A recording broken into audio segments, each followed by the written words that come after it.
So I think we're going to get started. I'm Shani Pierre. I'm the director of the Maison Française, and I'd like to welcome all of you this evening. Thank you for coming, and thank our speakers, especially for coming out on such a freezing night. It shows that you're really devoted to show up under these kinds of weather conditions. So thank you for being here. I want to thank our partners, the Alliance Program and Climate School here at Columbia, and especially Villa Albertine. Mohamed Bouabdallah, who's going to speak in a moment, and Vincent Manot and Laure Poupard, who've worked closely with us to organize the event this evening. We're partnering to organize together a series of conversations, starting with tonight's event, and we'll have 2 more in the fall. And this series will address urgent environmental concerns, such as the collapse of ecosystems and accelerating biodiversity loss, the transformation of human to non-human relationships, societal and economic impacts of climate change, and forms of urban adaptation and resilience. So we hope tonight's conversation, and I would like to thank the panelists for being with us and giving us the honor of being with us.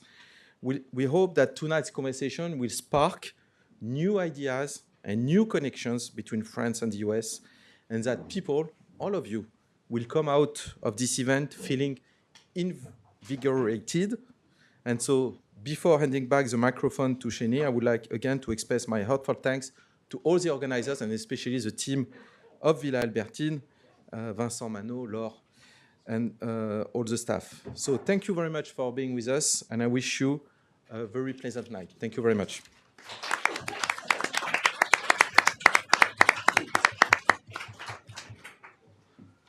Okay, so I'm going to introduce the panelists very briefly. You have a handout with their longer bios so that we can jump right into the conversation.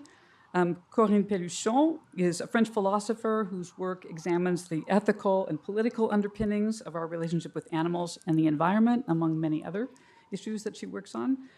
Anna Porzecanski, who is an evolutionary biologist and conservation scientist and the director of the Center for Biodiversity and Conservation at the American Museum of Natural History. Cyrille Barnerias is the director of international relations at the French Office for Biodiversity. Kristina Douglass is an archaeologist and professor at the Columbia Climate School and a leading voice in climate-centered archaeology, whose research explores the dynamic coevolution of people, land, and seascapes.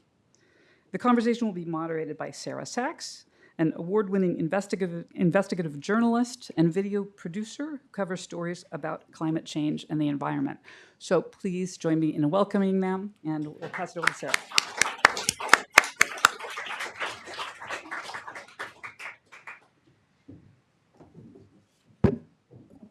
Hi, can you all hear me?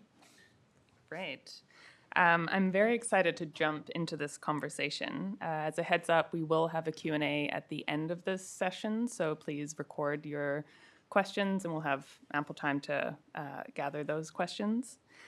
I am someone who reports on the climate crisis and the biodiversity crisis, and I'm incredibly excited to be in a panel that's not another state of the crisis or state of the crises panel. Rather, this one asks not necessarily only what is breaking down, but how else we can understand this moment in terms of transition, what is ending, what is being revealed, and what might be beginning. And I think these are essential questions to ask ourselves, especially in these moments. So to start, Corine, you describe a new enlightenment grounded in recognizing that we live from and with the living world, challenging what you call old Enlightenment values of autonomy, separation, and mastery over nature. What is the single most important way that the shift towards new Enlightenment values reshapes our understanding of responsibility towards nature? Hello. Well, I was asked to be very short, so quick, so it's not my main quality, but I will try. It's true that the main idea of enlightenment, of past enlightenment, was freedom, autonomy of all subjects, it was a project of individual and collective emancipation, and of course, it does make sense, especially today. But the point is that the key notion was freedom, and now, because of the acknowledgement of our interconnectedness and the fact that we understand that we have a body, that we always have an impact upon other beings, and that we are dependent upon nature when we eat, when we breathe, and so forth.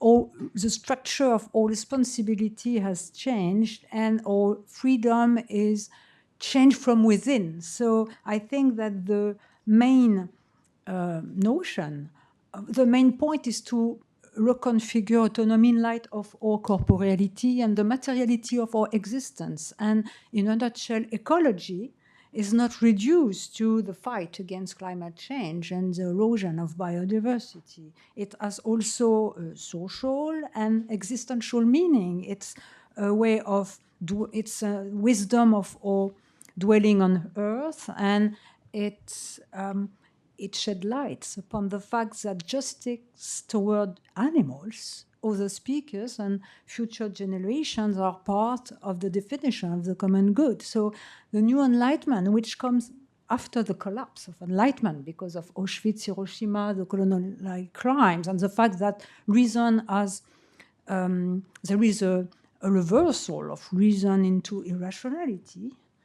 But not only does the Enlightenment principles, not values, autonomy, democracy, the unity of humankind, and reason, these principles do make sense today, but the taking into account of the materiality of our existence lead to drive us into thinking that the duties of the state cannot be reduced to the security between us and the reduction of inequalities. Of course, these goals of the state are very important, but the protection of the biosphere, justice toward future generation are very important as our duties of the state. And also, and I tweet my last word, I think that enlightenment is less a country or a continent than an attitude, as Michel Foucault said. It's a way of understanding the challenges and the dangers of the present and try to understand how we can fill the gap between theory and practice and reorient the future. And I think that if it does make sense to speak of a new enlightenment, of a radical ecological enlightenment, it's because ecology as an emancipatory force. It supposes that we uproot our anthropocentrism, that we understand that we are not an empire within an empire, that we are dependent upon other beings, upon elements, air, water, upon other animals and nature. And this has far-reaching consequences. And the taking into account of our corporeality goes hand in hand with also a kind of maturity, which goes hand in hand with the acceptance of the limits, because I don't think we are able to assign limits to our right to do whatever we please for the sake of other beings if we do not recognize the limits of the biosphere and our finitude or limits. So progress is not unlimited. It's now connected with the acknowledgement of our limits or finitude. So it's a kind of maturity. It's a tragic wisdom, which is connected with this kind of new enlightenment, which is less optimistic than the past enlightenment. I'm sorry to be too long. No, but it's a fascinating and very much central to this conversation is kind of this concept of value shift, of principle shift, of, you know, how do we, you know, the necessary scaffolding to move forward requires us to also think differently, believe differently. But I actually, instead of moving into the present, I'd like to take a step back. Kristina, your work has been really interesting to read about, and part of your work has shown that in archaeological records, societies with radically different relationships to their natural environments have existed that challenge our modern assumption that humans and nature are separate, very much an old Enlightenment kind of concept, or that wilderness exists apart from human activity. Can you kind of describe an example and maybe talk a little bit about how your research backs up this idea that this has existed perhaps in the past already? Bonsoir à tous. Hello, everybody. I'm so delighted to be here. I also have a tendency to speak too long, so please cut me off if I'm excited by the start of the conversation. It's making me think all kinds of things. And I would say, to pick up on what my colleague Corine just said, that the path to enlightenment is a winding path through the past. And as an archaeologist, it won't surprise you to know that I believe that we understand the present and have a vision of the future only when we situate ourselves in that past record of human life, human experience on the planet. So for me, in the work that I'm doing, when I look at a landscape, when I look at the campus around us, if you look out the windows, it's not understandable without understanding that past record. How do we understand all of the relationships, the interactions that occurred that have led to where we are today? And just one other introductory thing as I get my mind into the conversation and out of boxes, because I'm in the middle of moving, which in and of itself is an interesting exercise in excavating the past, going through boxes, figuring out what you need, what you don't need, how did you get to the place that you're at, is really the importance of tracing back through time interactions, but layering on top of things that may be kind of evolutionary processes, historical events, other kinds of happenstance occurrences that have led to this kind of palimpsest. And a few weeks ago, I had an opportunity to go to Caracol, which is a Maya city in modern-day Belize. And I think it's a really great example of what you're alluding to, Sarah, which is that in the archaeological record, some of the big debates about what happens when human communities reach the limits of the environments that they're in for some reason. What happens when resources are depleted, when biodiversity declines, when the climate shifts? The Maya world is an example that's been debated a lot, but I would invite us to reconsider this idea of collapse, because when we look at the Maya world and Maya cities, we know that at a certain point in time, the way they were living, the way they were using resources was no longer sustainable. A lot was shifting, including the climate. But what happened when those communities decided to dissipate and leave these big urban centers like Caracol has been framed to us now as a kind of collapse. Maya civilization collapsed, it failed. But what if we actually reviewed that and thought of it instead as a form of flexibility and adaptation? They encountered a situation in which their way of life was no longer sustainable, and so they dispersed. They became more flexible, more mobile communities, and Maya communities are still alive today. When we talk about collapse, we have this negative way of sort of condemning Maya communities to extinction, when in fact they survived. So we need to look at examples like that in the archaeological record and look at them with fresh eyes to understand that maybe they were being adaptive. And one of the reasons that those histories may have been obscured is because, again, that palimpsest I was talking about, where you have waves of colonial violence and dispossession and all kinds of other things that interweave with that process, perhaps, of adaptation, has led us now to not see those relationships as being fundamentally about adapting and understanding the limits, as you mentioned, of the biosphere, of the world that we live in. My work is primarily situated on an island in southwest Madagascar, and we look at how communities in an environment that has been highly variable in terms of climate over the last several thousand years how those communities managed actually to stay flexible. And the name of the game really is being flexible in terms of your social relationships, being flexible in terms of the relationships you have with plants and animals, right?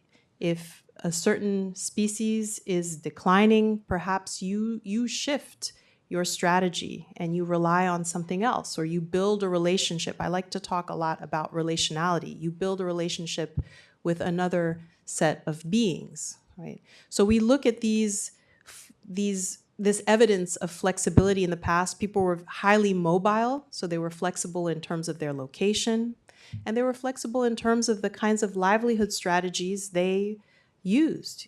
Fishers could flexibly shift to relying more on herding or to relying more on farming. Nobody ever put all of their eggs in one basket. That kind of flexibility is important, and unfortunately, when we look at today, a lot of top-down initiatives for adaptation, we tend to see that that flexibility gets constrained in favor of maybe reducing risk and focusing on one activity that's thought to be sustainable. So we need to look at the past to see these examples, to review and maybe change the narrative about examples that have been talked about as failures that may have been, in fact, adaptive successes. And we need to also look at how communities in the past related to the world around them. And it usually was far more relational than it is today. Thank you. Amazing. And I have some kind of follow-up questions afterwards about the specifics of that, but sticking in on this concept of transformation, because I think so much before we kind of get into the larger conversation about new social contracts, we need to really understand how to reframe this moment in order to get there. Anna, I wanted to ask you about, in talking about this and thinking about new enlightenment and in thinking about the kind of transformations that are quite urgently necessary, you shared in prior conversations about this concept of transformative change that is at the center of a lot of biodiversity and conservation work. And I'm wondering if you can kind of speak to that and maybe like what excites you about that and how is that a hallmark perhaps of some of the transformation that is underway? Yes, thank you so much. It's exciting because I feel like it parallels my own kind of path. I started as a PhD student trying to understand biodiversity, study that thing over there, biodiversity. And then I spent, 15 years working to conserve biodiversity. Again, you're kind of focused on this other thing. And I think eventually, and for the last 5 or so years or 10 years, I don't know, there's been a shift, both in me and in the field of biodiversity conservation, conservation science, ecology, this understanding that we really need to focus on ourselves and understand the past, but also understand ourselves and transform that relationship. Otherwise, the kinds of responses we were implementing, like protected areas, didn't have that flexibility that you were talking about, right? And we were still living in this illusion of independence that you talked about, I think. And so there has been, we have understood that, biodiversity is declining. This is at extremely alarming rates for years now. What's really alarming is that the drivers of this haven't been declining. They've been accelerating. And so clearly, we need to do something different. And what has been talked about more and more in the last few years is this idea of transformative change, the idea that it is a society-wide restructuring, rethinking, maybe remembering, maybe many things that need to change across sectors. It's not just science, it's not just ecology, it's everything and everybody in our relationship. And because otherwise we're not going to address the root causes of our current polycrisis, a crisis of biodiversity loss, climate change, and social inequality and suffering. And some of those root causes have to do with a framing or an understanding or a mindset of domination over nature and other people, which underlies a lot of the structures and the dynamics that then produce what we see. concentrations of wealth and power, and this focus on individuality, which is something I want to talk to Corine about more, because when we go back to corporality and the body and our inalienable kind of dependence on the natural world, I wonder where the collective fits. And so let's talk about that at some point. But basically, these are the root causes that we think now we have to engage with to kind of move towards a different future. It's a challenging, I think, idea. And we're actively, in my research group, trying to think about what does this mean for biodiversity conservation. I can tell you more about it later in the conversation, but I'll stop there. Right. Excellent. And then Cyrille, you come at this with a deep understanding of policy, governance, and diplomacy. To what extent do you see institutions still operating under these kind of old Enlightenment values and this logic of progress and extraction? And where do those assumptions break down most clearly, especially in biodiversity and climate governance? I think we often see the success of our societies, and through for example, the GDP indicator, which is, and when I listen to the news, it's always like it's good news because we are growing, our economy is growing, and what I see and what I hear behind this is we know that very often, at least until now, and our discussion maybe we'll find some solutions, but until now, GDP growth is mostly due and thanks to the use of natural resources and the destruction of them, not in a renewable fashion. So for me, that's really the symptom of the way we see our society and the way we see our place in the world. And for example, when we look at the agriculture domain, we see that we are hoping to increase the agriculture production and the agriculture GDP. But we know that, at least in France, it comes to the detriment of nature and even to the detriment of soils, which is the main base of agriculture. But still we continue in the same direction. So that's one example I see, one of the most criant and one of the most important for us, that shows that we are still under the same schemes of thoughts that and so we have to have transformative changes, as you mentioned, Anna, to go against this. But yeah, maybe we can continue the discussion. Yeah, absolutely. And I wanted to encourage you also, if you have burning questions for each other, please jump in and ask them. I'm sure you'll have better questions than I will in this regard. But I wanted to, this is a good way. I think it's an important start for how to reframe the conversation. Like, what is this really about? Is it about natural resources? What does it mean if we're actually thinking about it in terms of natural resources versus other ways of conceiving of our relationship to nature? So, now that we're kind of we've talked about this need to reframe it, I wanted to go a step further and really think about, people have framed this in terms of a new social contract that would bring about a more equitable coexistence between humans and non-humans. But I wanted to get at, and maybe this is your question, Anna, a little bit, how might an expanded sense of the other and a heightened awareness of, vulnerability and interdependence actually be translated into public policy? And so to start, Kristina, you have actually answered some of those questions in advance, but what exactly is needed for this kind of transformation versus collapse? You talked about flexibility a lot, but I'm curious if you could also comment on this, individuality versus collective approach.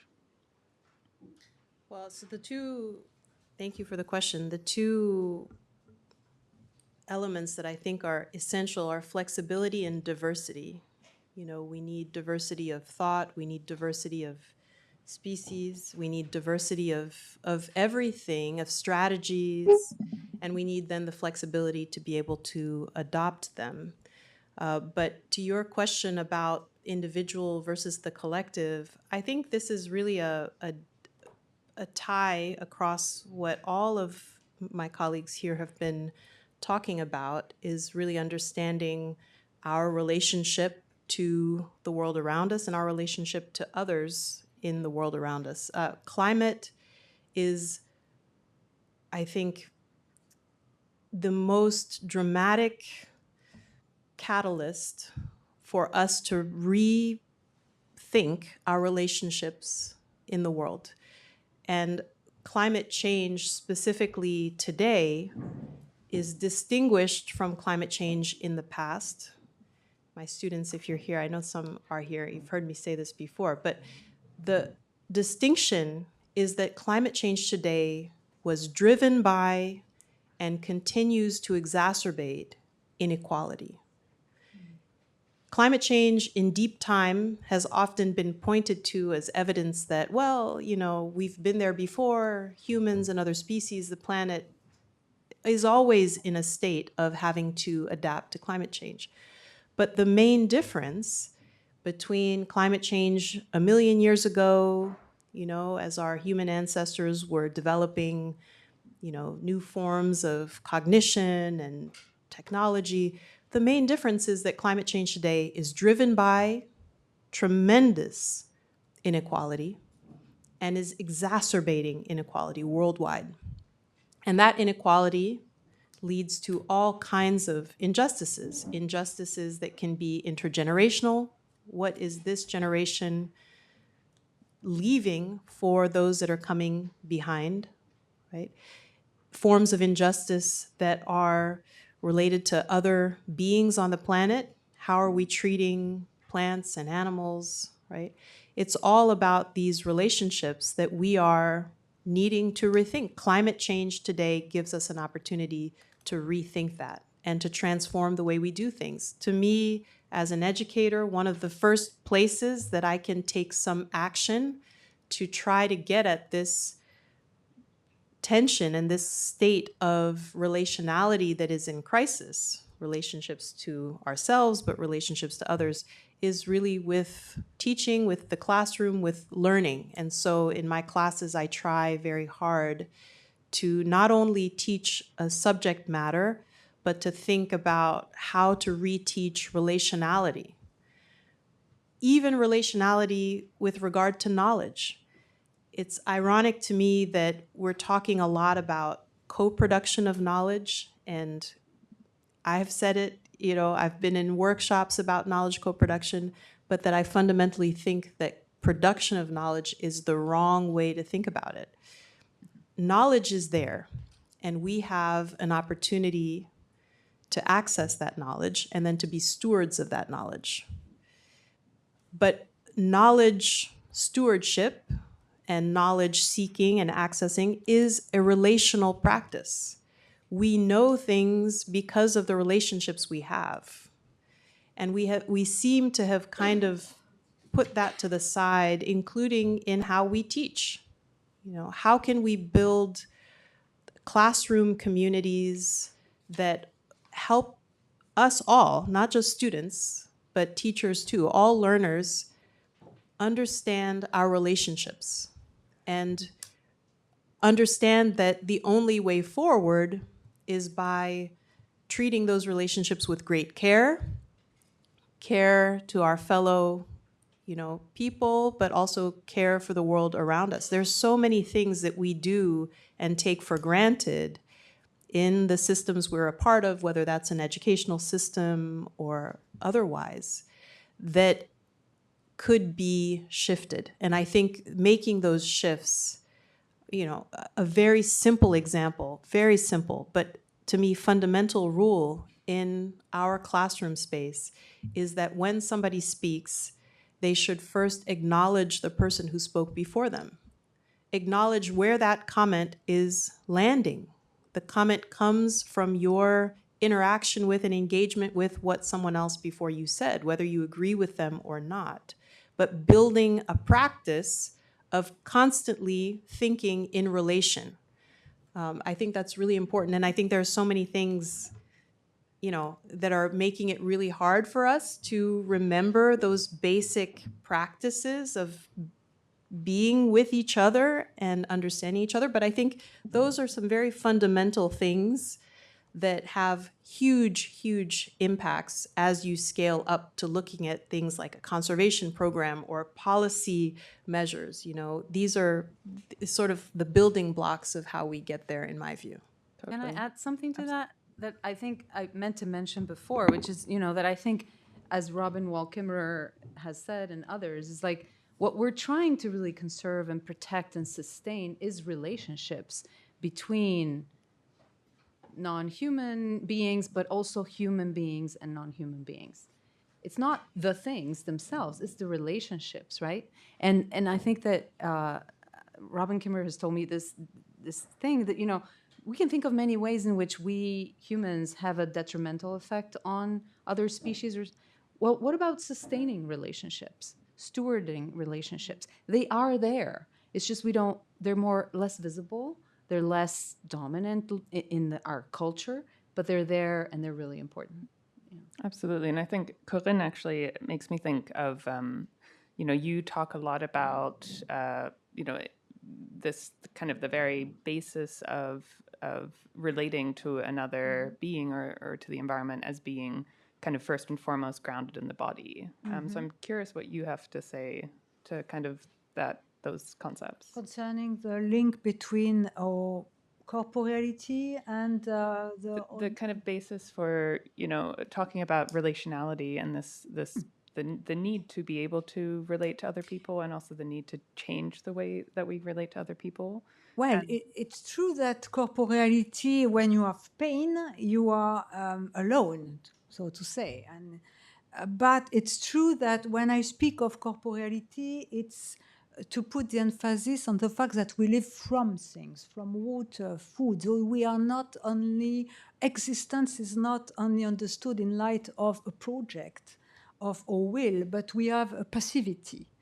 To grow old, to die, to be born, and not to be the cosa sui, not to be the one who decides to be born, but to be related to a lot of people before us, and to be welcome, as Hannah Arendt said, in a world which is older and bigger than us, and which is made by technical things, institutions, but also by beings, be they human and non-human. And I think that to deepen one's understanding of our belonging to this common world, change from within our self, or identity, or the way we frame our identity, it drives us into experiencing a kind of enlargement of the self. And to answer, I would say, and it's a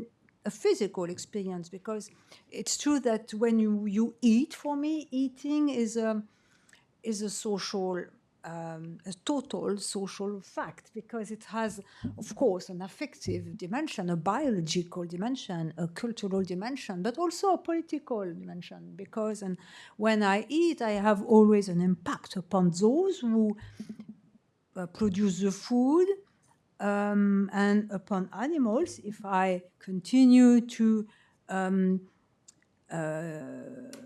eat them, and yet their life is very important for them as mine is for me. So this is a question, and I think that so eating has also well, ethics starts with the way I use. Well, I will not say resources, because land and landscapes are not to be reduced to their instrumental values, and they are not resources. And I think that we have to get rid of this resource-based approach, which is a problem. We don't, nature, we live with nature and maybe in nature. We are part of nature.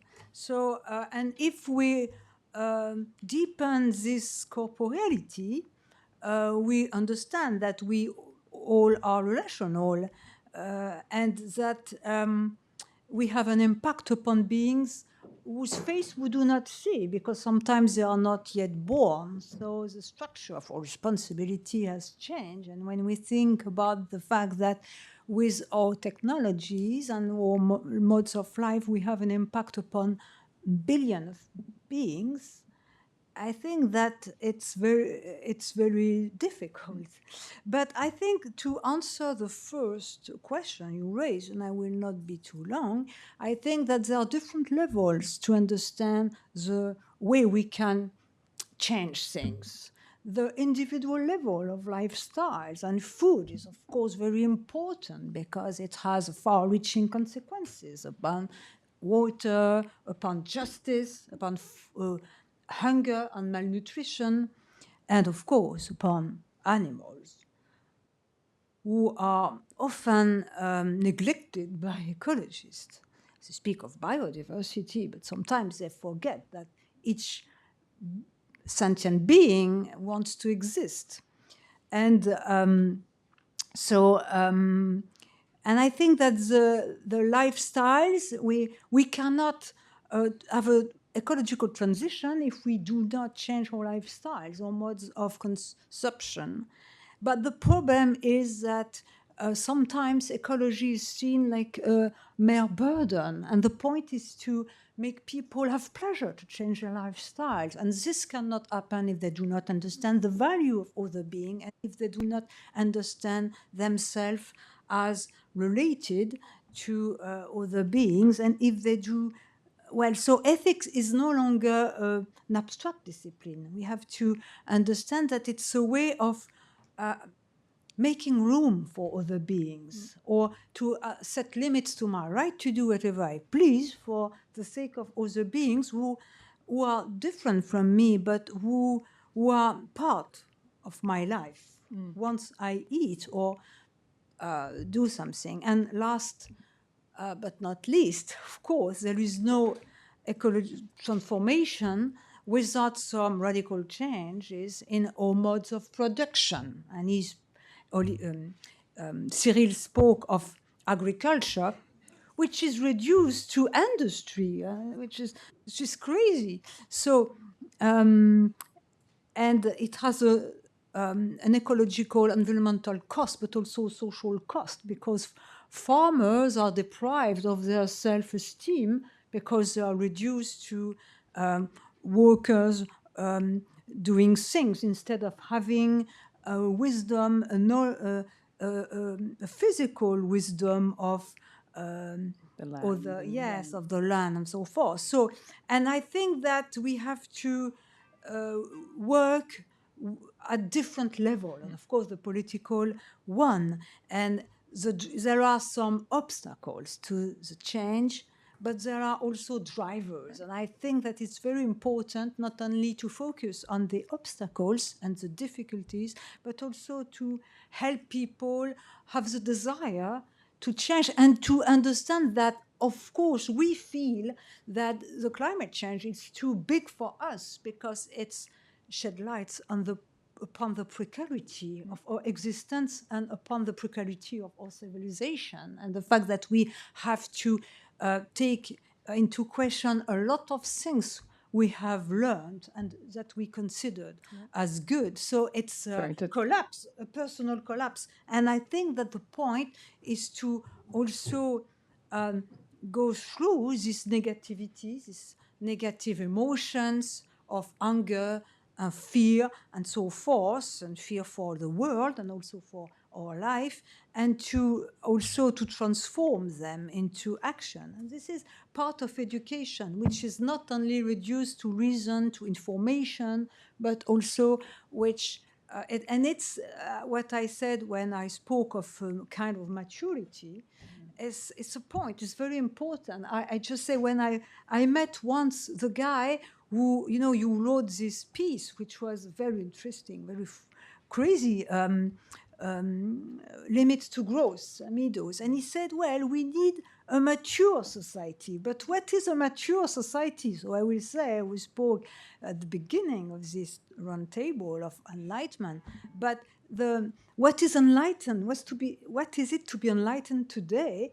it's quite different from what the great Immanuel Kant said. I think we have to learn to face this possibility of or impossibility, or possibility of collapse, and to learn to be, of course, have a big anxiety, because without this anxiety we are blind, but also to go through so that we have the energy to change things. Can I respond Yeah. about something that both of you said?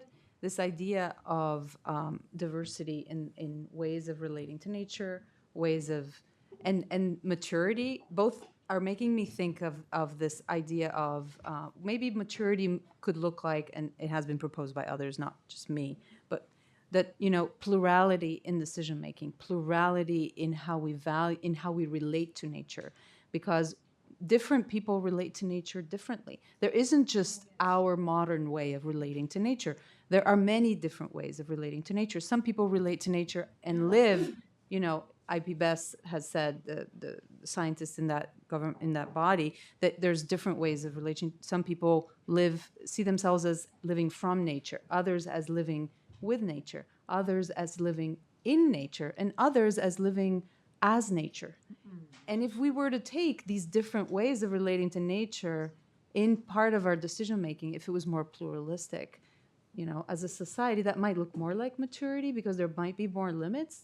You know, this is just one way to think about No, it. I think that's a very valid kind of point to bring up. And in so many ways, you know, you kind of sense this tension in, you know, there's a kind of clear ethical, social change in relationships that needs to happen.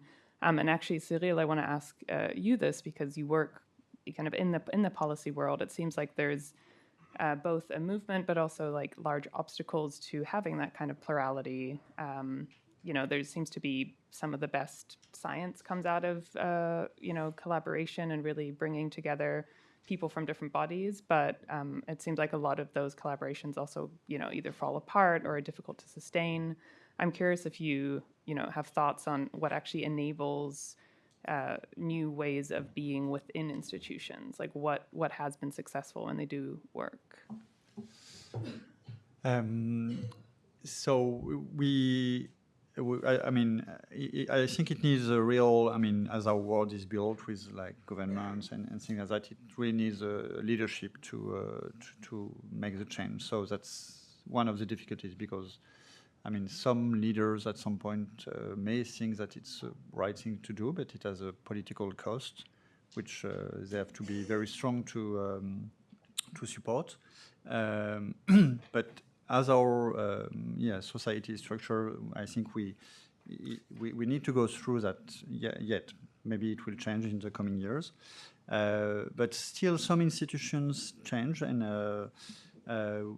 for example, our institution, which is for the US a bit like National Park Service and US Fish and Wildlife Service, just to situate.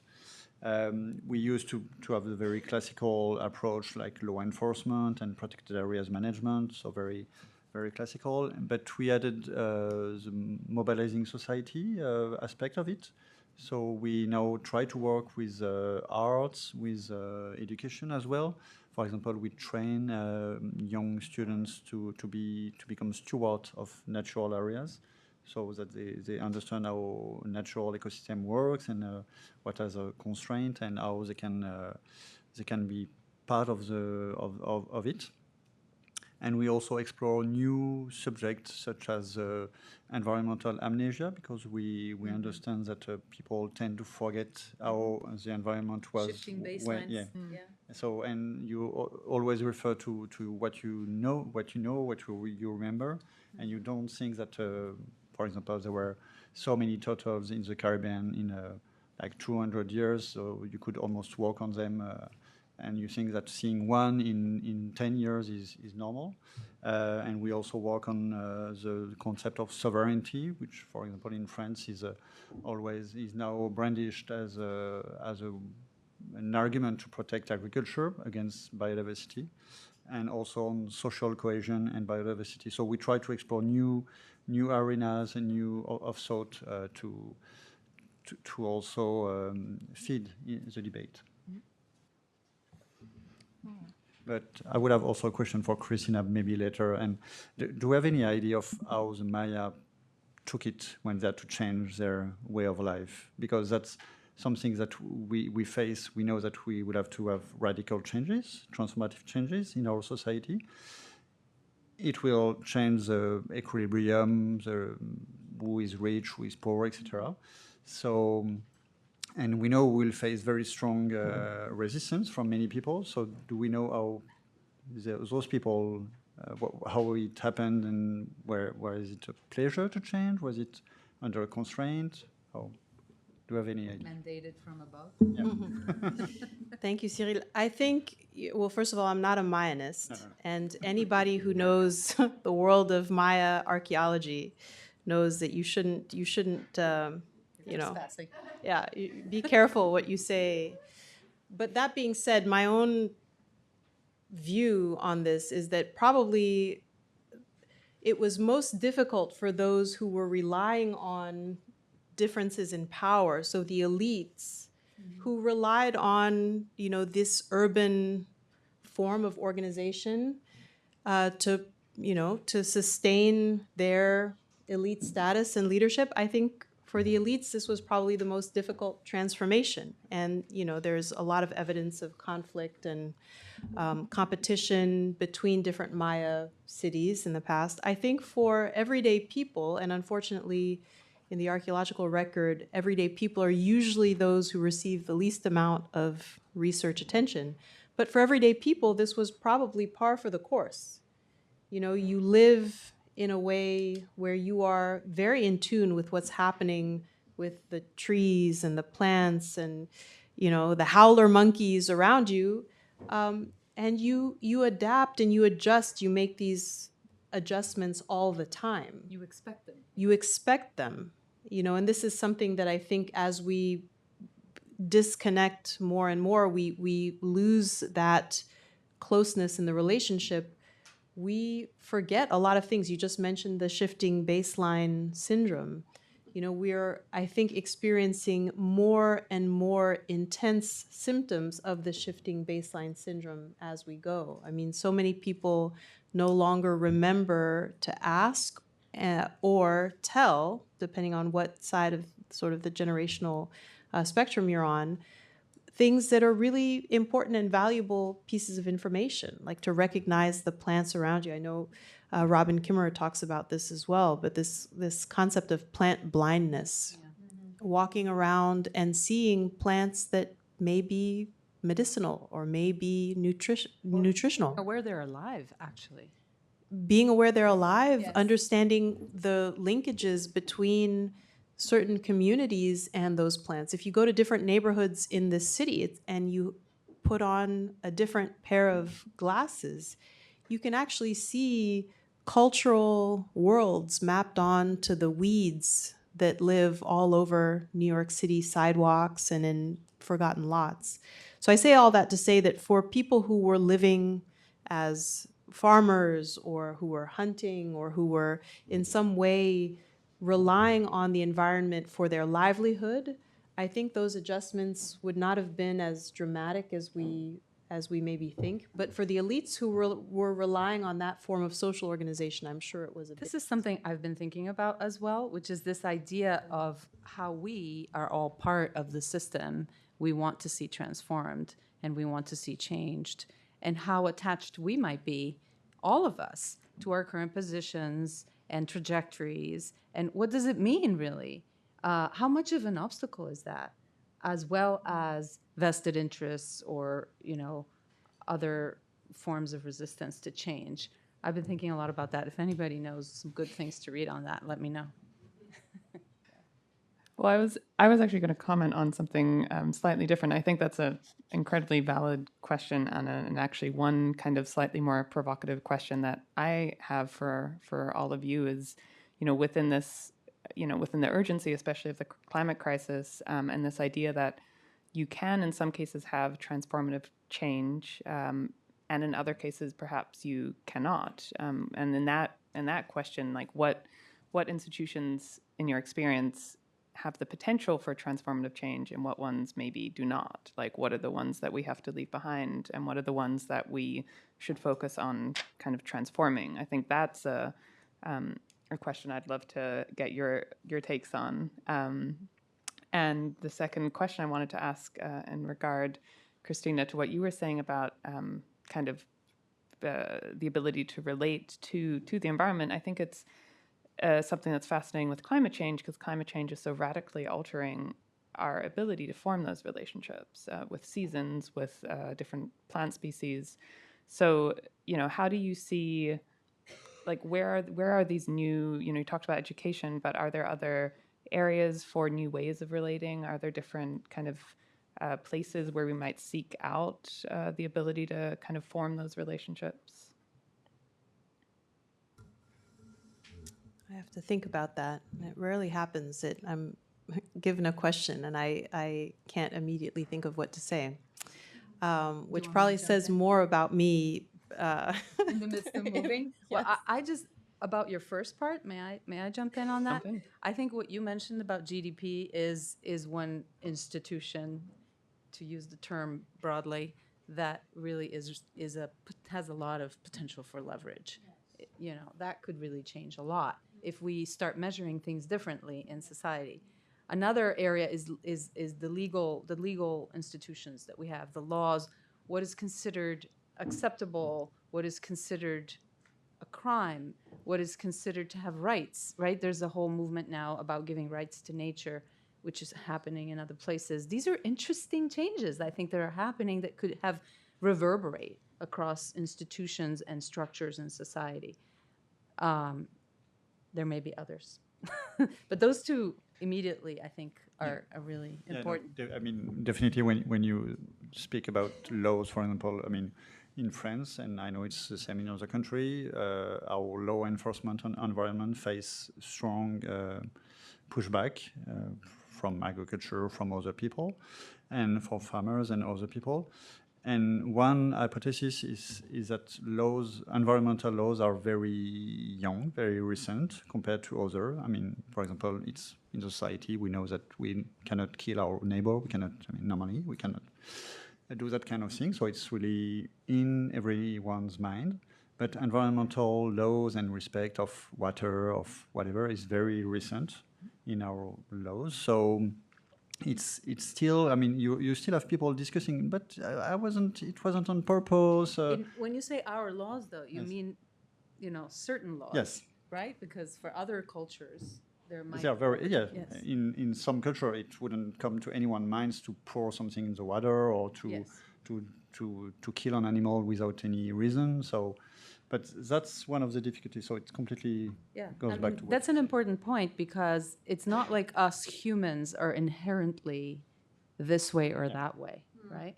There's many ways of being human on the planet. They coexist at the moment, but there are some that are kind of have become mainstream or dominant in the West. And I don't know, you might have more comments about this, but you know what I'm saying. There's different ways. May I add something? Of course. Yes, I would like to add the fact that we have opposing forces and contradiction in societies, because on the one hand, we have some regression and obstacles to some real transformations, but on the other hand, there are more and more people who care for animals and who really care for the world, and especially young people who were born in a society in which they were aware of the dangers, and not only they are not only aware of the dangers concerning their own life, but they also care for the world, and they feel in their flesh that the development model we still have, is no longer sustainable and completely crazy. So, and here and there, you have at the local level a lot of initiative and experiments which are which testify to creativity and to alternatives to the current dominant modes of production. But the problem is at the global and national level. And of course, laws are very important. But as a former animal activist, I know that there are some laws, but they are never applied when it concerns animals and ecology. So, and laws can be strong when you have a deep social and philosophical movement.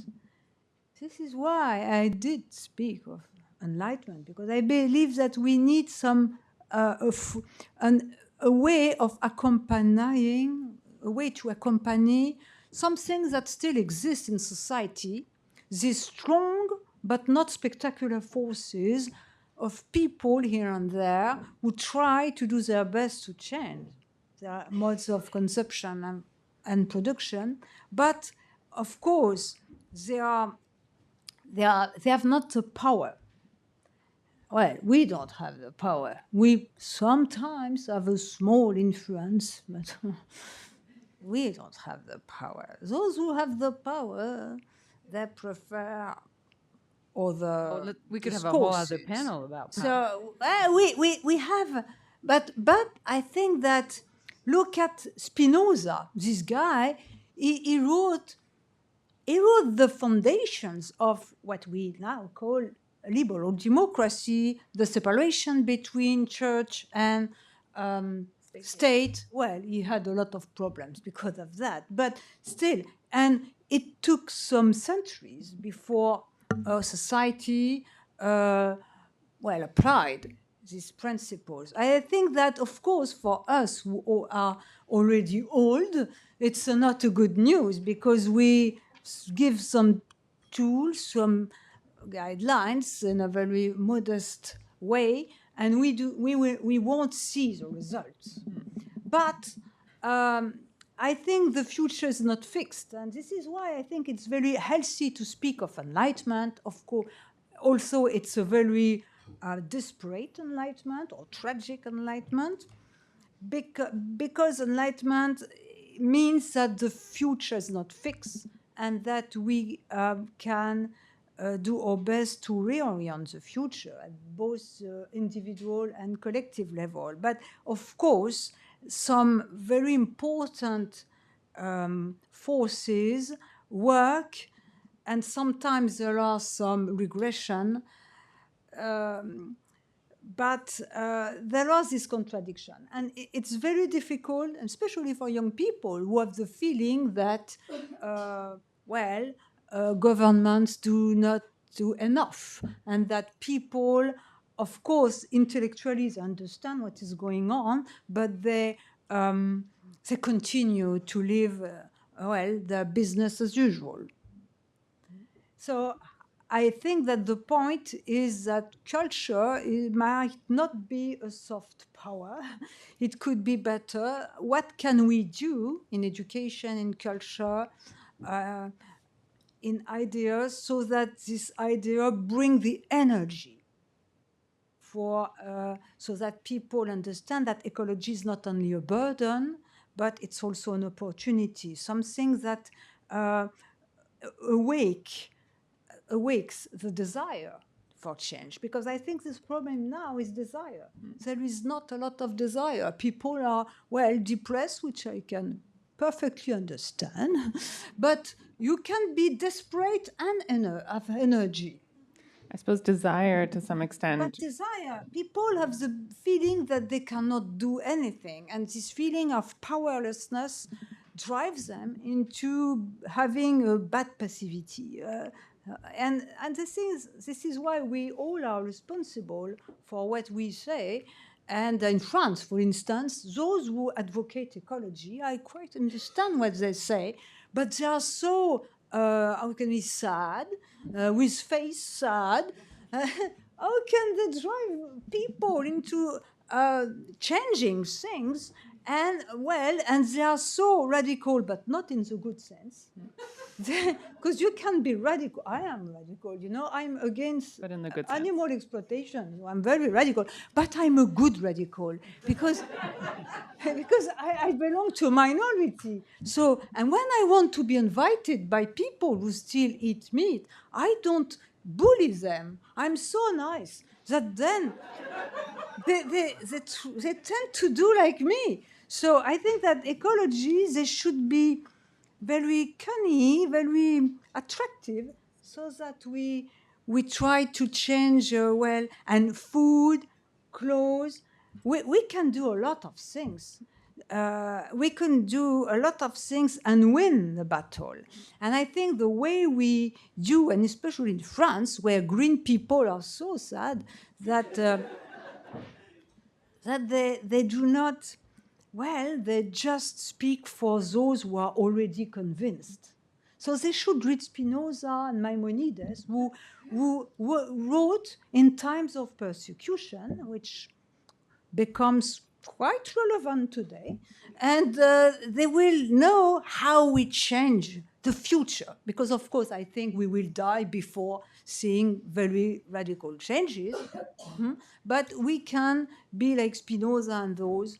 We can do things so that these silent forces are together.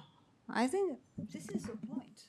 Great. I'm going to have one that kind of actually got at what one of my last questions for all of you are. So I'm going to ask that question to the following three panelists. And then after that, we will open Q&A, which is basically kind of identifying one concrete shift in thinking or governance or practice that would, for you, signal the beginnings of a new social contract with the living world. What would that be?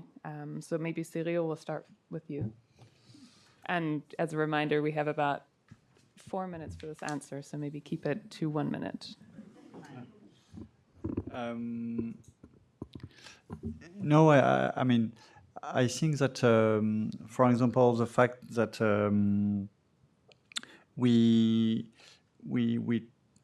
work. I mean, we merge. For example, at least in our actions, we try to work with arts. Also, is a good signal that we try to go outside of our box. You know, because we use, as I said, to work on protected areas, law enforcement, very useful. I mean.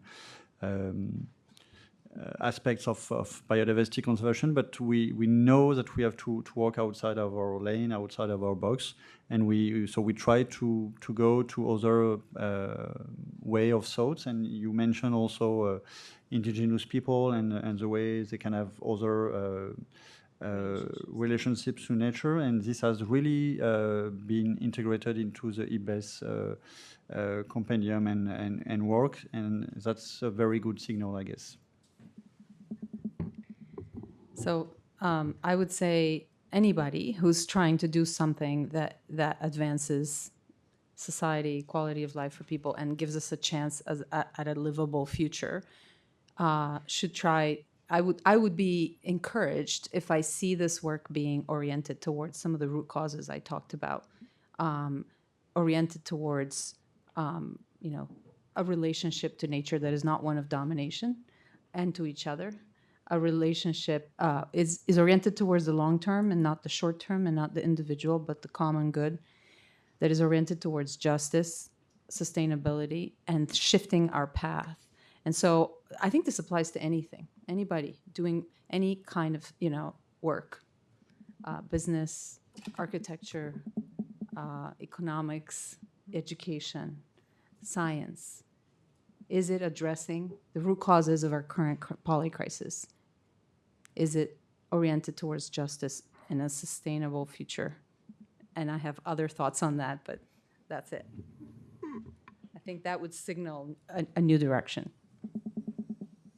This is really hard to do in a minute, but I would say maybe 3 things in a shallow way, and maybe they can come up again in discussion. But one, going back to the idea of being adaptive. flexibility and diversity, how does that apply to ourselves and to the spheres we operate in? I think there are a lot of things, to Corine's point about people kind of getting entrenched and sad and not having a desire to change and being passive. How many of us, or if you just think about yourself, how flexible do you feel? How ready do you feel to change? How open are you to doing things in a different way? So I think we can all be thinking about how adaptive we all are. That's one thing. Another thing is to pick up on what Anna was saying, and Cyrille also, just relationships and relationality and thinking about the relationships around you and maintaining those and just, giving them a lot more attention. And the third thing is being very attuned to what local communities, whether they be human or more than human beings, have to say and to contribute to decision-making that affects their lives. And this, I think, applies across the board, whether you're talking about developments in the city of New York and how can we all try to be more active in ensuring that people and more than human beings who are impacted by the decisions that are being made are included. How can we make sure that communication channels are more open? Or, for example, in our project in Madagascar, we are trying to build different frameworks or models for making sure that local communities, including more than human beings like corals, colonies, and baobab trees, that they are able to bring to decision-making tables their testimony about what they need, what's happening in that particular environment, what are the barriers and constraints to their sustainability, their lives, their livelihoods. So what can we all do in our spheres of influence and our spheres of action to make sure that those who are impacted by decision-making have a voice? I think there are many different scales and ways that that can be done. Great. So for Q&A, maybe we'll take like 3 questions, and then the panelists can decide which one is most interesting and answer them. First of all, thank you guys so much. There's mics making their way to you. Thank you so much. It was very interesting. I'm a filmmaker, and I have a film called The Unfixing, and I'm only saying that because in this film, which looks at some of the ideas you're talking about through the lens of chronic illness, looking at illness on our sort of the planet is chronically ill. My younger child, I asked, "Where do you have hope?" And they said, "Well, look, I know." They said, it's like getting a broken present, this planet, and you're expecting us to fix it. And I said, well, and you haven't done anything before, like nothing's changed. So I'm looking at the uncertainty in the next generation, and it's very upsetting to me what to say to them. And I feel, so I'm gonna ask you a personal question, a relational question. In your personal life, how do you find, maybe it's faith, spiritual, non-spiritual faith, just a belief in the future, an arc that you may never see the end of. You may never see the results of your actions or the ripple effects in sort of the web of life of what you're doing or saying or living. But how do you continue down that path? I'm asked that question all the time. Do you have hope? And my first answer is, hope is not something you have or not. It's something you earn by doing. And I have daughters, and what I have told them is that we have to understand that we are going to go through cycles of grief and grieving for what is being lost and will be lost and will change. Then we have to move on from that to look at the world as it is and all that is still worth doing and building and saving and improving and helping, and go do that work. And then you're going to have your heart broken again, and you're going to get out of that moment of grief and keep moving. And we're going to have to learn to do that all the time. I think it's that anticipating it is really important. And then I think uncertainty has hope within it. There's a lot of uncertainty right now. I don't know what's coming. I would like to answer your question because I wrote a book on hope and despair. And I think in France we have two words, espoir and espérance. Espoir is a personal wish, so that my personal wishes are come true. And espérance is a theological virtue, is something which does not concern only myself. But what is very interesting in the Bible is that, and for me, that hope, well, comes, espérance, when you have lost your false hope, false illusions, your illusions. So I think that hope comes when it comes without having expected it, and it comes because you have lost, and you understand that you stop clinging on certainties, and you stop being obsessed by control because you suffer a lot. And when you suffer because you lose your illusions and you lose a sense of the future, in fact, it opens your mind. Of course, it can be dangerous to experience eco-anxiety and despair. But what I say to people who experience eco-anxiety, which I know very well, is that it's different from classical depression, because the origin of eco-anxiety is a love for the world and the wish that humanity finally answers the situation, whereas depression can be you have a pain, and you can turn this pain into hatred or resentment or distraction. And to say to young people that they are not crazy, but they feel in their flesh the putting into question of all false hopes, for illusions, and of course it has a psychological cost. How is it possible to face the truth without having this personal collapse? The point is to share it and not to be ashamed of one's impossibility to find solutions, and to understand that it's part of the courage to face the impossibility of finding solutions which did not work. So, and then it can open you to what you did not expect.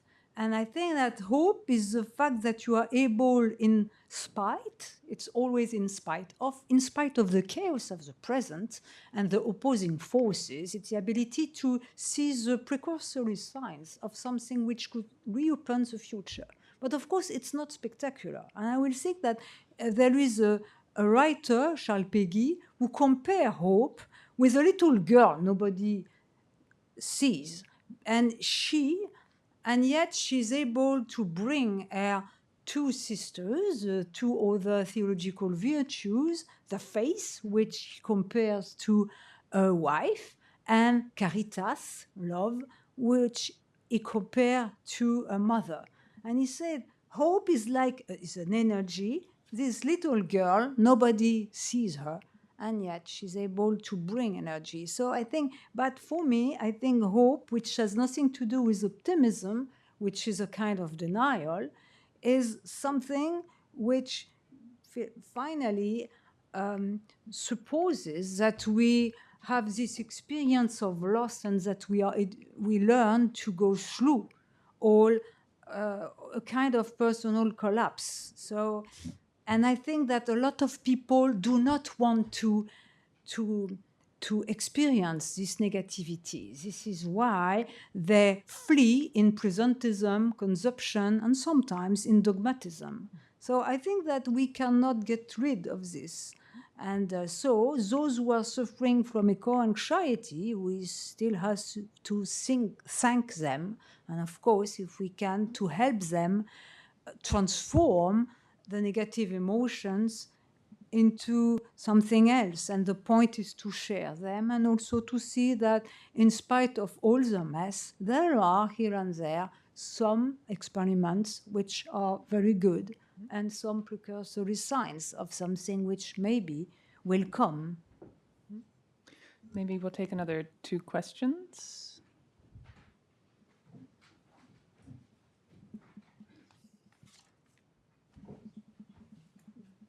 We'll take maybe the 2 in the middle. Thank you. Of course. I'd like to thank the panelists for taking the time. There's almost an obligation for you to be here, so we forget to thank you for doing it anyways. I want to ask, one thing that I thought was pervasive from when you all spoke is a sense of complacency. You talked about, I think, environmental amnesia or shifting baseline. So I think personally, sometimes if I'm not at talks like this, I'm not necessarily very in tune with the nature outside of me. And while there seems to be a necessity for me to understand my own corporality, I think it's still necessary for me to have in the back of my mind. And I wanted to ask about that. I think Cyrille mentioned that policies are being made for, I think, education and the art to sort of remind us of our place, I suppose, in nature. And I think, Kristina, when you talked about the Mayans who had to be flexible, in my mind, I'm curious if it was an adaptability that was necessitated and the fact that they had depleted, like, I don't know, the environment, or if it's something they decided when they saw that there's a need for change.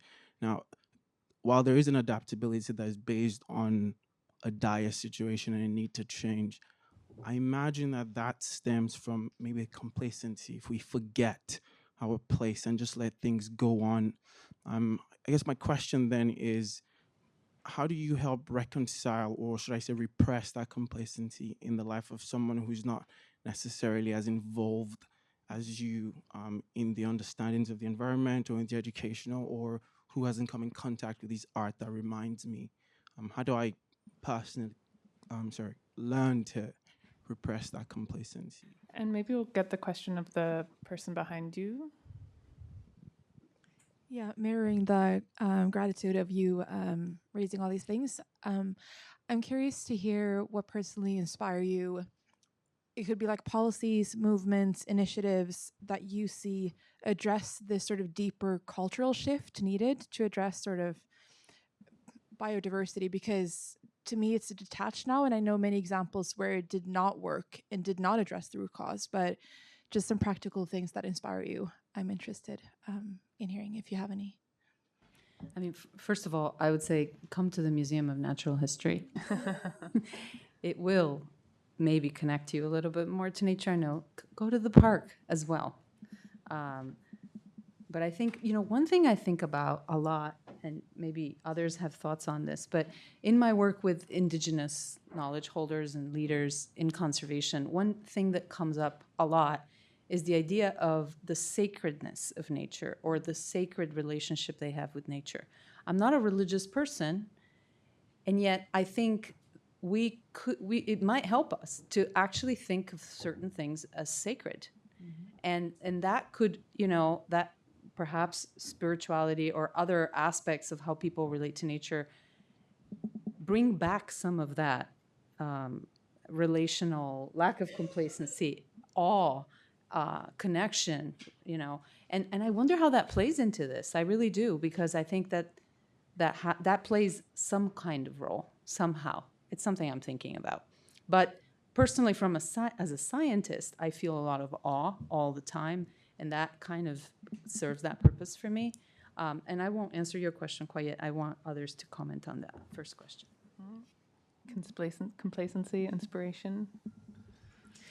Well, I think being present in the body is really incredibly important. And for me personally, my practice of capoeira is how I understand my place in the world. It's how I'm constantly reminded of relationships that I have with the world around me, whether with other humans or more than human beings, but also relationships through time. And I would connect that to the importance of remembering that we are all part of a chain of transmission of memory and of understanding and of experience of the world. I had a really wonderful time with some of the folks who are here in the adaptation core class in the climate school last semester, where one of the assignments was to interview somebody one generation removed from yourself for 20 minutes, to write a kind of analysis or summary of that interview with some prompts about what this can teach us about climate change, or how can we better integrate from the bottom up people's understanding, people's knowledge, so that we can inform decision making. It was such a wonderful, gives me goosebumps, experience to see people in the class talk to neighbors, grandparents, parents, people one generation removed or more, and realize how much knowledge those individuals were carrying that is incredibly relevant to addressing things that they're learning in their other classes about, mitigation and the energy transition. And these are voices that have been around them this whole time, but they had never, in most cases, really sought that kind of transmission and that kind of connection. So we're all part of a chain of transmission. I say often when I give talks that one of the things that inspires me or gives me motivation is that we have cumulatively millions of years of human experience and more than human experience on this planet. If we are able to respectfully find ways of accessing and stewarding that understanding and that information, I think really the amount of possibility expands dramatically for how we come up with different ways of living on the planet, how we treat other people and more than humans. So being part of a chain of transmission, go talk to somebody of another generation, could also be a child, could also be a younger generation, and just continually be in that be aware of that chain of transmission. And there's a great project being led by Professor Elena Bennett up in Canada called Seeds of a Good Anthropocene. And it's trying to document all these little flowers blooming everywhere of other ways of moving forward, of living in different ways on the planet. And I get a lot of inspiration from the people I work with and the people I'm surrounded with all the time. So we're almost at time, but Cyrille and Corine, if you guys want to answer both or one of those final questions. Very rapidly on the connection with nature. I mean, it depends really on everyone, but sometimes also it can help to have someone to interconnect, like, I don't know, going out with someone who knows birds, who know plants, or going to museum to decrypt what is nature, the wonders of nature. And it really depends, of course, myself as a scientist, I find it marvelous to see what nature is able to do and to adapt, but it really depends. Sometimes it's just gazing at a star, so it's up to everyone. What inspires me? I think I'm so anxious, and I'm suffering because of the animal suffering. So I have to not to forget, but I have to work. Otherwise, I'm completely submerged. So, well, this is the point. And I think that for me, we cannot continue like that. It's so, I'm very close to those young people who have a kind of rebellion which make them be down. But I succeed in not being down. This is the point. But this is very fragile. But that's a good question to leave everybody with. Like, right? You're not done. We're not done. And so what are you going to do?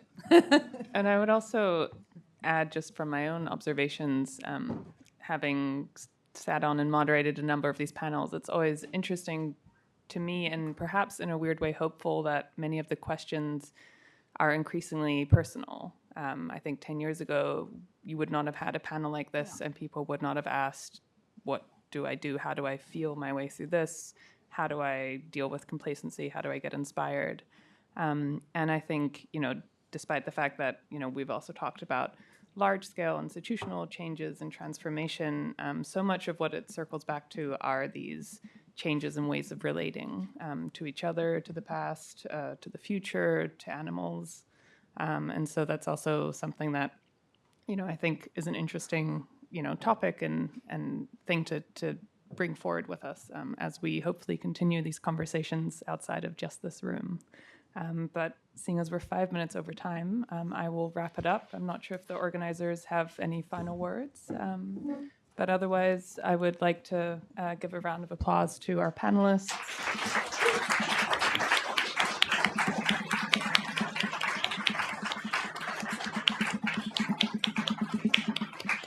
And thank you all for coming out tonight and bearing the cold and frigid weathers and ice.